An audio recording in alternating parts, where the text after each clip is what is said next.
Chapter 13. Emma. Emma stands at a stove in the kitchen. She is an old woman, but she bears a striking resemblance to her mother standing at another stove in another time and another place. The kettle begins to boil, and Emma pours water into 2 cups in which rest straw tea strainers. She sets a cup before a young, dark-skinned woman seated at the table, then takes the other cup to the table and sits down. Outside it is raining lightly. Emma.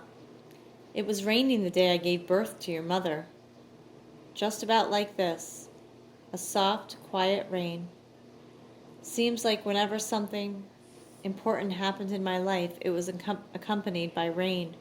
Sometimes it rained hard, so hard that the rain was like needles on your skin. It was strange, but the same rain that helped me and your grandfather to escape from slavery was the same rain that killed Winnie's baby. After the war, what freed the slaves, I thought about going back down to Georgia to see if my mama and papa was still alive. But by that time your mama was about your age, and she had an older brother, and 2 younger ones, and a sister.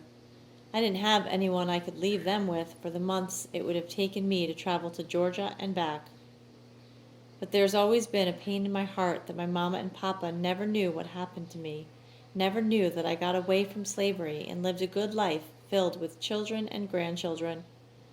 She pauses and stares into space, her eyes filling with tears. After a moment, she wipes at her eyes and smiles. Here, let me take that tea strainer out of your cup. I'll put a little milk and sugar in it, and that'll make it cool and sweet for you. I never had tea until I came here to Nova Scotia. That's what the folks up here drink.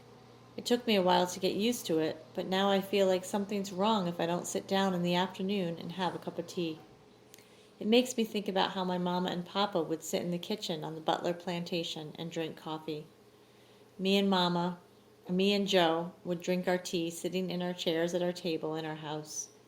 He's been dead a long time. When the war broke out, Joe didn't feel right sitting up here in Canada. He wanted to go back and be part of the war to free the slaves. And nothing I said could change his mind. Didn't nobody have to tell me that he was dead. One day I woke up and there was a kind of emptiness inside me. It was a feeling like I never had before, and I knew Joe was dead. It was a long time before I got a letter. I took the letter next door to Mrs. Connery, and she read it for me. It was from somebody who'd fought alongside Joe, and it named the battle he was killed in and said what a brave man he was. I done forgot the name of the battle. The letter is around here somewhere if you want it for a school report you're writing. But I didn't need no letter to tell me that my Joe was dead. Most days I sit here in the afternoon, and it's just me and my tea. Joe used to sit in the chair you're sitting in, and I'll sit here and talk to that chair as if he's still sitting in it. And sometimes he talks back to me. I know you must think I'm crazy, but it's the truth. I'll hear his voice just as soft and sweet as the rain.